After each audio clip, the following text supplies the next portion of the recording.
Gold, trusted gold buyers. మీరు తాకట్టు పెట్టిన బంగారాన్ని విడిపించి ఈ రోజు ఉన్న మార్కెట్ ధరకు కొనబడను. ఇప్పుడు ఇంతకు ముందు గొప్ప గొప్ప వాళ్ళ మధ్య ఈ మాట వస్తూ ఉండేది ఏంటంటే సహజీవనం అనేది. ఒక ఫిల్మ్ ఇండస్ట్రీ వాళ్ళకు లేదంటే ఒక బిజినెస్ మ్యాన్స్కు పెళ్ళి కాకుండాను పెళ్ళైన తర్వాత కూడా భార్య పిల్లలు ఉండగా వేరే వాళ్ళతో సహజీవనం చేయడము ఇలా ఉండేది. ఇప్పుడు ఆ సహజీవనం అనేది సామాన్యమైన ప్రజల వరకు కూడా వచ్చేసిందని అనుకోవచ్చు. ఎందుకంటే చాలా విషయాలు చూస్తూ ఉన్నాం. ఎందుకు ఇలా జరుగుతుందంటారు? అంటే ఒక మహిళ తన అసంతృప్తి వల్ల ఇలా జరుగుతుందా, లేదంటే సమస్య ఎక్కడుంది అసలు? ఇప్పుడు పెళ్ళి ఏంటి అనేది ముందు మనం అర్థం చేసుకోవాలి. పెళ్ళి ఏంటి? మన ఆదిమ వాసుల్లో ఎలా ఉంటుంది? వాళ్ళకి ముహూర్తాలు, తాళిగడ్డలు ఇవన్నీ ఉన్నాయా? లేవు. వాళ్ళు చాలా సందర్భంగా వీళ్ళిద్దరూ జంట, ఒక చిన్న విందు ఇస్తారు, వాళ్ళిద్దరికి వేరే గుడిసేస్తారు, అయిపోతుంది. అంటే అది ఒక సామాజిక ప్రకటన. వీళ్ళిద్దరూ ఒక జంటగా కలిసి బతుకుతున్నారు. ఈ సామాజిక ప్రకటన ఎందుకు అవసరమైంది మానవ సమాజంలో అంటే పిల్లలు వస్తారు. పిల్లలు వాళ్ళకి సంబంధించిన వాళ్ళు మాత్రమే, వ్యక్తిగత విషయం కాదు, అది సమాజానికి సంబంధించిన విషయం. ఈ సమాజానికి సంబంధించిన విషయాల్లో కేవలం నీ మనుషులకు సంబంధించిన సంబంధాలే ఉండవు. నువ్వు తయారు చేసే వస్తువులు, నువ్వు సాగు చేసే వ్యవసాయం, వీటికి సంబంధించిన సంబంధాలు కూడా ఉంటాయి. కాబట్టి నీ సంబంధాల స్థాయిని దాటెళ్ళి మానవ సంబంధాల స్థాయిని దాటెళ్ళినప్పుడు అవి సామాజిక సంబంధాలు అవుతాయి. ఈ సామాజిక సంబంధాల్లోకి నువ్వు వచ్చినప్పుడు అది సమాజానికి సంబంధించిన అంశంగా అవుతుంది. కాబట్టి నువ్వు ఒక సామాజిక ప్రకటన చేయమన్నావు. సమాజానికి నియమాలు, నిబంధనలన్నీ ఎవరు పెట్టారు? మనకి మనం పెట్టుకున్నవే కదా. కాబట్టి ఈ నిబంధనలు బాగాలేదు అనుకుంటే మార్చుకోవడం కూడా మన పనే కదా. అయితే ఒకటి ఉంది, మీరు చెప్పిన దాంట్లో మనుషులు, స్త్రీ పురుషులు సహజీవనం చేయడం వల్లనే, అది పెళ్ళి అయినా కాకపోయినా సహజీవనం చేసేది, కలిసే బతుకుతారు. అవును. పెళ్ళి ప్రకటన చేసి లేకపోతే మతాచారాల ప్రకారం చేసుకుని చేయడమే పెళ్ళి అంటారా? సహజీవనం కాదు. నేను ప్రకటించదలుచుకోలేదు, వెళ్ళండి, గుడ్, కలిసి బతకండి అంటే దీనికి కారణం ఉంది. పెళ్ళి అనే దానికి కొంత ఆర్థిక కోణం ఉంది. మనం ఏం చెప్తామంటే ఇప్పుడు ఈ మన కులాంతర మతాంతర వివాహాలు లేకపోతే మామూలు వివాహాల్లో కూడా ఇప్పుడు మేము అంటున్నాం అంటే తప్పనిసరిగా రిజిస్ట్రేషన్ చేసుకోండి అని చెప్తున్నాం. ఎందుకంటే దీనికి ఒక లీగాలిటీ, చట్టపరమైన సమస్యలు కూడా ఉన్నాయి. చట్టపరమైన సమస్యలు ఎప్పుడు వస్తాయి? ఒక పెళ్ళిలో ఆ డిస్ప్యూట్స్ వస్తాయి. డిస్ప్యూట్స్ రావడానికి పునాది మన పెళ్లి వ్యవస్థలోనే ఉంది. ఎందుకంటే అది వ్యాపారం కింద తయారైంది. నువ్వెంత ఇస్తావు, నీ వల్ల నేను ఇంత కట్నం ఇస్తాను, జీవితాంతం పోషించేవాడిని ఒకడిని నేను పొందుతాను, ఇది మన పెళ్ళి వాళ్ళు, అంతే కదా. పిల్లవాడు ఎంత సంపాదిస్తున్నాడో వీళ్ళు చూస్తారు, పిల్ల ఎంత ఇస్తుంది, ఎంత తెస్తుంది వాళ్ళు చూస్తారు.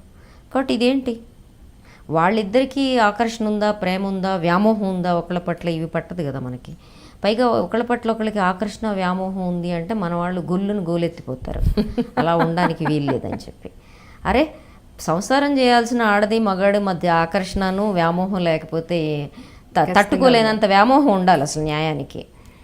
నేను ఈ అమ్మాయి లేకపోతే నేను బతకలేను, వీళ్ళు లేకపోతే నేను బతకలేను అని వాళ్ళిద్దరు అనుకునేంత వ్యామోహం ఉండాలి ఒకళ్ళ పట్ల ఒకళ్ళకి.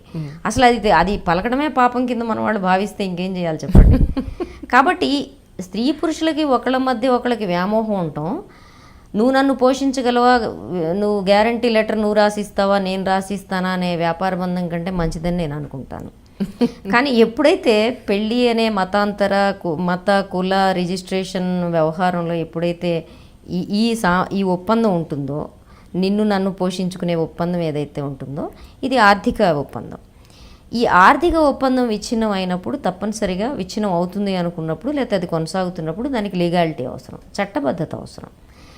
ఆర్థిక సంబంధం లేనప్పుడు దానికి చట్టబద్ధత కంపల్సరీ కాదు.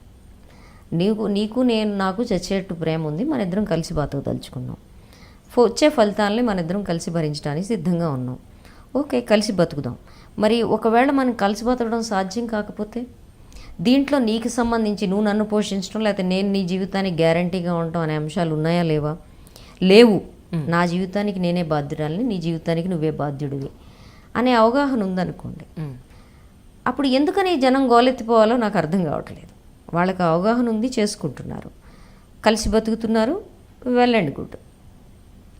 అట్లాంటప్పుడు వాళ్ళ సహజీవనంలో ఆర్థిక సమస్యలు ఏమీ లేనప్పుడు చట్టబద్ధత అవసరం లేదు. ఇప్పుడు నా జీవితంలో నేను చట్టబద్ధత నా అవసరం అని నేను అనుకోలేదు. మరి దీన్ని ఏమంటారు, ఇది నువ్వు మతం ప్రకారం చేసుకోలేదు కాబట్టి, మంత్రాలు చదవలేదు కాబట్టి, నువ్వేమి వేసుకోవు కాబట్టి దీన్ని ఏమంటారు, సహజీవనం అంటారు. మీరు ఏమన్నా అనుకోండి. మీరు పెళ్ళికి వ్యతిరేకం అని అనుకోవచ్చా? నేను పెళ్ళికి వ్యతిరేకం కాదు, కానీ ఈ కంపల్సరీ పెళ్ళిళ్ళు ఏవైతే వ్యాపారంగా జరుగుతున్నాయో అవి సమాజానికి మంచివి కాదని అనుకుంటాను. దానివల్లే ఇన్ని సమస్యలు వస్తున్నాయి కుటుంబాల్లో అనుకుంటున్నాను. ఇష్టం లేని, అంటే ఇష్టపడని, ఇష్టం ఉందో లేదో కూడా తెలియని పరిస్థితుల్లో పెళ్ళిళ్ళు చేసుకోవడం వల్లే లక్ష సమస్యలు వస్తాయి. మీరు ఇష్టపడే చేసుకున్నారా? మీ వారు కూడా మీ పార్టీ, మీరు ఎక్కడైతే పనిచేస్తున్నారో పూర్తిగా ఇష్టపడి చేసుకున్నాం కాబట్టి మాకు సంబంధించిన మొత్తం వ్యవహారాలు క్లియర్ కట్గా ఉన్నాయి. పూర్తి స్వేచ్ఛా స్వతంత్రాలతో పూర్తిగా బుర్ర ఉపయోగించి చేసుకున్నాం, ఇష్టపడి చేసుకున్నాం. కాబట్టి కష్టమైన నష్టమైన కలిసి భరిస్తున్నాం. As simple. దీంట్లో కంపల్షన్స్ ఏం లేవు. ఎంత కంపల్షన్లోనే ఉండేవారు అని చెప్పారు. అవునండి. తను సోషల్ వర్క్ చేసినా తను కూడా నాటకాల మనిషి. తను ప్రజానాట్య మండలిలో చేశాడు, పార్టీలో చేశారు. ఇద్దరం ఒకే సమయంలో బయటకు వచ్చాం. తర్వాత ఇప్పుడు ఈ రోజుల్లో మనం చూసినట్టయితే పేపర్లో చూసిన, టీవీ ఛానల్స్లో చూసిన ఇల్లీగల్ రిలేషన్ అనేది చాలా ఎక్కువ కనపడుతుంది. ఇల్లీగల్ కాదు, extra marital. Yes. So whatever, ఇప్పుడు మీ ఎగ్జాక్ట్ ఎక్స్ట్రా మ్యారిటల్ అని ఎందుకు అంటున్నానంటే, ఎక్స్ట్రా మ్యారిటల్ అయిన ప్రతిదీ ఇల్లీగల్ కాదు. అంటే ఒక ఇష్టపడిన స్త్రీ పురుషులు ఇద్దరు కలిసి బతకడంలో చట్ట వ్యతిరేకత ఏమీ లేదు. ఒక అతనితో మ్యారేజ్ దానికి వేరే అతనితో చేయడం ఇల్లీగల్ కాదు. ఒక ఇష్టపడిన స్త్రీ పురుషులు వాళ్ళు శారీరక సంబంధం పెట్టుకోవడం చట్ట వ్యతిరేకం కాదు. అది చట్ట వ్యతిరేకం ఎప్పుడవుతుంది అంటే వాళ్ళిద్దరూ డబ్బు ట్రాన్సాక్షన్స్ జరిగితే అది చట్ట వ్యతిరేకం అవుతుంది. రెండోది ఎప్పుడు చట్ట వ్యతిరేకం అవుతుందంటే, ఈ భార్య నా భర్త వేరే వాళ్ళతో వ్యభిచార సంబంధాల్లో ఉన్నాడని కంప్లైంట్ చేస్తే అది చట్ట వ్యతిరేకం అవుతుంది. అంటే కంప్లైంట్ చేయనంత కాలం కూడా మనం దాన్ని వివాహేతర సంబంధం కింద చెప్తాం. ఎస్. సో అవి ఈ మధ్య చాలా ఎక్కువైపోయాయి. అంటే ఇంతకు ముందు ఉండేవో లేవో అంత బయటకు వచ్చేవి కాదు. ఉండేవిలే. ఇప్పుడు ప్రతిదీ బయటకు వస్తుంది విషయం. ఇంతకు ముందు కన్నా పర్సంటేజ్ పెరిగిందని చెప్పుకోవచ్చు. దీనికి స్త్రీ స్వేచ్ఛే కారణం అంటారా, లేదంటే ఆవిడ ఒక ఎడ్యుకేటెడ్ అయిపోవడం వల్ల సమస్య, లేదంటే ఆవిడకి నాలెడ్జ్ ఎక్కువైపోవడం వల్ల, ఎందువల్ల ఈ సమస్యలు వస్తున్నాయంటారు? ఇది కొంచెం సెక్చువాలిటీకి సంబంధించిన సమస్య. ఇప్పుడు మన పెళ్లిలోనే దీనికి సంబంధించిన ఆన్సర్ కూడా ఉంది. వాళ్ళిద్దరూ ఒకళ్ళనొకళ్ళు మోజుపడనంత వరకు.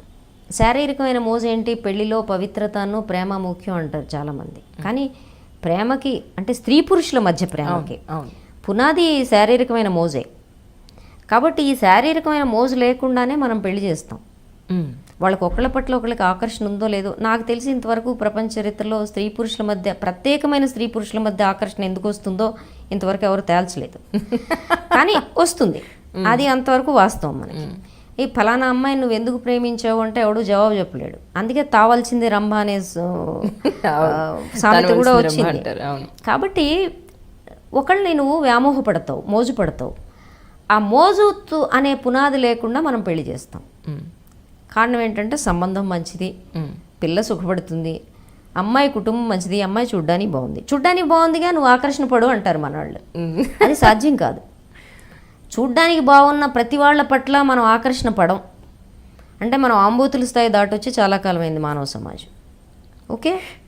కాబట్టి నీకు కొన్ని ప్రత్యేకతలు, మనిషి అంటే ఏంటి, నేను ప్రత్యేకంగా ఈమెని ఇష్టపడుతున్నాను, ప్రత్యేకంగా ఇతన్ని ఇష్టపడుతున్నాను, ఇది చాలా ఎసెన్షియల్ పెళ్లిలో. దీన్నే మనం ఒప్పుకోవట్లేదు, దానివల్ల పెళ్లి చేసేస్తున్నాం అనేక ఇతర కారణాల వల్ల. ఇది పునాదిగా ఉండి చేసుకోవాల్సింది మానేసి ఇది కాకుండా మిగిలిన అన్ని కారణాల వల్ల పెళ్లి చేస్తున్నాం. పెళ్ళై నాకేమవుతుంది అంటే దీనివల్లే విడాకులు, అసలు వేరే వాళ్ళ పట్ల ఆకర్షణ ఏర్పడుతుంది, వ్యామోహం ఏర్పడుతుంది. అప్పుడేం చేయాలి అంటే నేను వివాహేతర సంబంధాలను సమర్థిస్తున్నాను కాదు, నీ పెళ్లి చేయడంలోనే వివాహేతర సంబంధాల పునాది ఉంది అని చెప్తున్నా. అయితే ఇప్పటి వరకు ఎందుకు ఇంత వెలుగులోకి రాలేదు, ఇన్ని ఎక్కువగా ఎందుకు రాలేదని మీరు అడుగుతున్నారు. దానికి కారణం ఏంటంటే ఇప్పటి వరకు చచ్చేట్టు భయం ఉండింది ఆడవాళ్ళకి మగవాళ్ళకి. ఇప్పుడు అసలు భయపడలేదు. ఏ భయం అది? నువ్వు గ్రామీణ వాతావరణంలో ఉన్నప్పుడు అందరూ చెప్పుకుంటారు, కుటుంబం పరుగు పోతుంది, ఇలాంటివన్నీ ఉన్నాయి. ఇప్పుడు లేవు. రెండోది ఏంటంటే ఈ పెళ్ళి నాకు ఇలా చేసి నా జీవితాంతం ఇచ్చనే బతకాలా, నా కర్మ ఇంతేనా, ఈ కర్మ ఇలానే ఎందుకు ఉండాలి, నేను కొంచెం ఎలా అయితే ఏమవుతుంది అనే కట్టుబాట్ల సడలింపు ఎప్పుడైతే మనిషి మనసులో ప్రవేశించిందో తప్పనిసరిగా నువ్వు ఒక్కసారి చూద్దాంలే, ఏం తప్పేంటి, నేను మాత్రం సుఖపడకూడదా, ఇలాంటి ఆలోచనలు. దానికి తోడు అన్నిటికంటే ఎక్కువగా 2 అంశాలు వచ్చినాయి. ఒకటి, మగవాడు తాను మగవాణ్ణి అని నిరూపించుకోవాలంటే గతంలో ఎక్కడ వెళ్ళాలో అక్కడ వెళ్ళేవాడు, అవేవో నడుపుతూ ఉన్నాడు, మగాడు అన్నాక తిరగపోతాడా అనే సామెత ఉంది. ఇప్పుడు ఏంటంటే నేను తిరగడం ఒక భాగం. అంటే మీరు దాన్ని సమర్థిస్తారా? ఏంటది? ఆడవాళ్ళు తిరగడం వల్ల చెడతారు, మగవాళ్ళు తిరగకపోవడం వల్ల చెడతారు అనేది మీరు తిరగకపోవడం వల్ల ఇద్దరు చెడతారని నేను అనుకుంటున్నాను. లోక జ్ఞానం లేకుండా పోతుంది బొత్తిగా. సో తిరగడం అంటే ఏంటి, ఎవరితో తిరగడం అనే ప్రశ్న కదా మనం మాట్లాడుతుంది, ఆ తిరగడం కాదు. సో ఎవరైనా స్త్రీ పురుషులు మనం సమాజంలో ఒక దశకు వచ్చాం. విచ్చలవిడి శారీరక సంబంధాల నుంచి ఒక స్త్రీకి ఒక పురుషుడు అనేది ఆరోగ్యకరమైన సంబంధం కింద మనం అనుకుంటున్నప్పుడు ఈ ఆరోగ్యకరమైన సంబంధాల నుంచి అసలు ఏమాత్రం ఎవరు దావ తప్పిపోకూడదు అనడం అసాధ్యం సమాజంలో. ఎందుకంటే భిన్న మనస్తత్వాలు ఉంటాయి, భిన్న రకాలైన ఆకాంక్షలు ఉంటాయి. కానీ నువ్వు ఒకసారి ఒప్పందానికి వచ్చే ముందే 10 సార్లు ఆలోచించుకోవడం మంచిది. అట్లా కానప్పుడు నేనేమంటానంటే నీకు వ్యామోహము ఆకర్షణ భిన్నంగా ఏర్పడింది అనుకో, స్త్రీ కానీ పురుషుడు కానీ, నువ్వు అది బహిరంగంగా నీ స్పౌజ్తో చెప్పేసి చేయడం మంచిది. నాకు నీ పట్ల వ్యామోహం పోయింది, నేను ఇంతవరకే చేయగలను, నీ పిల్లలు ఎంతవరకు సాధ్యం అవుతుంది, ఇది సాధ్యం అయినా కాకపోయినా ఇది నిజాయితీ అని నేను అనుకుంటున్నాను. తర్వాత విషయం ఏంటంటే ఇది ఏర్పడడానికి ఇంకో 2 కారణాలు ఉన్నాయి. నా మగాడితనాన్ని నిరూపించుకోవడం అనేది వాళ్ళ మగవాళ్ళకి పాపం పెద్ద సవాల్ అయిపోయింది. నేను నిజంగా జాలి పడుతున్నా. వాళ్ళు ప్రతి నిమిషం మేము మగాళ్ళమే అని నిరూపించుకోవడానికి, ఇప్పుడు చూడండి మన హీరోలందరూ కండలు తిరిగిపోయి ఉంటున్నారు. ఆ కండలు తిరిగి చూపిస్తేనే నేను మగాడిని అనుకునే దశ వస్తే ఇవాళ రేపు మన పోరగాళ్ళందరూ పాపం జిమ్ముల చుట్టూ తిరుగుతున్నారు. ఏది అమ్మాయిలకు లైన్ వేయాలంటే అక్కడికి 1-2 కండలు ఉండాలి. ఈ టీషర్ట్లు ఇక్కడ దాకా వేసుకొని చూపించుకొని ఎంత తిరిగినా అక్కడ యాబ్స్ లేకపోతే అమ్మాయిలు ఎవరు ఇట్లా చూడలేదు. ఏం చేయాలి? సంక్షోభం వచ్చింది అక్కడ. అది తర్వాత కాలంలో కూడా సంక్షోభం కొనసాగుతుంది. So to prove the masculinity నువ్వేం చేయాలి? నా పట్ల ఎవరికో ఆకర్షణ, నా మగాడితనం పట్ల ఆమె ఫిదా అయింది అని నువ్వు చెప్పుకోవాలంటే ఏం చేయాలి? ఏదో సంబంధం పెట్టుకోవాలి. ఎక్కువ సందర్భాల్లో మగవాడి వైపు నుంచి పెట్టుకునే ఈ సంబంధాలు అవతల అమ్మాయి వల్నరబిలిటీ మీద ఆధారపడి ఉంటాయి. అలాగే మరి అమ్మాయిలు కూడా ఉంటున్నారు. వల్నరబిలిటీలు రకరకాలు ఉంటాయి. అవి ఆర్థిక పరమైనవి కావచ్చు, ఒంటరి మహిళలుగా ఉండడం వల్ల కావచ్చు, భర్త నిరాదరణ వల్ల కావచ్చు, భర్తకి తను తాను ప్రూవ్ చేసుకోవాలనే కోరిక వల్ల కావచ్చు, అనేక కారణాలు ఉంటాయి. వీటన్నిటితోడు ఇంకోటి కూడా ఉంటుంది. వివాహం నిలబడడంలో మిగిలిన అన్నిటికంటే వాళ్ళిద్దరి మధ్య లైంగికమైన సంతృప్తి ఉందా లేదా అనేది కూడా ఒక కీలకమైన కారణంగా ఉంటుంది. ఆ లైంగికమైన సంతృప్తి భారతదేశంలో మగవాడు అంటే కోరిక తీర్చుకునేవాడు, అనుభవించేవాడు కింద ఎప్పుడైతే మనం చెప్తున్నామో, ఆమెకి ఉండే కోరికల్ని తీర్చడం, ఆమె శరీరాన్ని సంతృప్తి పరచడం అనేది ఈ ఎజెండాలో, ఈ మగవాడి ఎజెండాలో రానప్పుడు ఏమవుతుంది? ఆమె అసంతృప్తిగా ఉంటుంది. అసంతృప్తిగా ఉన్నప్పుడు కూడా ఆ అసంతృప్తులు కూడా వివాహేతర సంబంధాలకు కారణమవుతాయి. ఇప్పుడు అలాంటి అసంతృప్తుల సమ్మేళనమే ఇప్పుడున్న విమెన్ అనుకోవచ్చా మనం? తర్వాత ఈ అసంతృప్తులు ఏవైతే ఉన్నాయో వీటికి తోడుగా నువ్వు ఈ అసంతృప్తితో బతకక్కర్లేదు అనే ఒక అభిప్రాయం, అంటే ఒక సమానత్వం కోసం జరిగే ప్రయత్నం ఏదైతే నీకు చూచాయిగా అన్న నీ ఇంట్లోకి వస్తుందో, మనందరం మాట్లాడటం మొదలుపెట్టినాక ఆమె గుమ్మం దగ్గరే ఆగిపోదు కదా ఆ భావం, గుమ్మంలోకి వెళుతుంది. ఈ వెళుతుంది తనకు అన్ని రంగాల్లో సమానత్వం, మనిషిగా తను ఎదగడం వరకు వస్తుందా, తన అసంతృప్తుల్ని కొంతమేరకైనా చాటుమాటుగా అయినా తీర్చుకునే వైపుకి దారితీస్తుందా మనం చెప్పలేం. దీనికి తోడుగా ఇప్పుడు మనకి సినిమాల్లోనూ పార్నులోనూ వీటన్నిటిలోనూ శారీరక సంబంధాలు తీర్చుకోవటం అనేది జీవితంలో అతిపెద్ద భాగంగా ఆక్రమించుకుంటున్న దశలో నీవు మిగిలిన రంగాల్లో సమానత్వం కోసం పోట్లాడటం కంటే లైంగిక సమానత్వం కోసం పోట్లాడడం అనేది ఒక ప్రక్కదారులు పట్టిన సమానత్వం కింద ముందుకొచ్చే అవకాశం ఉంది. నువ్వేం చేయాలి? నా పట్ల ఎవరికో ఆకర్షణ, నా మగాడితనం పట్ల ఆమె ఫిదా అయింది అని నువ్వు చెప్పుకోవాలి. చెప్పుకోవాలంటే ఏం చేయాలి? ఏదో సంబంధం పెట్టుకోవాలి. ఎక్కువ సందర్భాల్లో మగవాడి వైపు నుంచి పెట్టుకునే ఈ సంబంధాలు అవతల అమ్మాయి వల్నరబిలిటీ మీద ఆధారపడి ఉంటాయి. అలాగే మరి అమ్మాయిలు కూడా ఉంటున్నారు. వల్నరబిలిటీలు రకరకాలు ఉంటాయి. అవి ఆర్థికపరమైనవి కావచ్చు, ఒంటరి మహిళలుగా ఉండడం వల్ల కావచ్చు, భర్త నిరాదరణ వల్ల కావచ్చు, భర్తకి తను తాను ప్రూవ్ చేసుకోవాలనే కోరిక వల్ల కావచ్చు, అనేక కారణాలు ఉంటాయి. వీటన్నిటితోడు ఇంకోటి కూడా ఉంటుంది. వివాహం నిలబడడంలో మిగిలిన అన్నిటికంటే వాళ్ళిద్దరి మధ్య లైంగికమైన సంతృప్తి ఉందా లేదా అనేది కూడా ఒక కీలకమైన కారణంగా ఉంటుంది. ఆ లైంగికమైన సంతృప్తి భారతదేశంలో మగవాడు అంటే కోరిక తీర్చుకునేవాడు, అనుభవించేవాడు కింద ఎప్పుడైతే మనం చెప్తున్నామో, ఆమెకి ఉండే కోరికల్ని తీర్చడం, ఆమె శరీరాన్ని సంతృప్తి పరచడం అనేది ఈ ఎజెండాలో, ఈ మగవాడి ఎజెండాలో రాదు. రానప్పుడు ఏమవుతుంది? ఆమె అసంతృప్తిగా ఉంటుంది.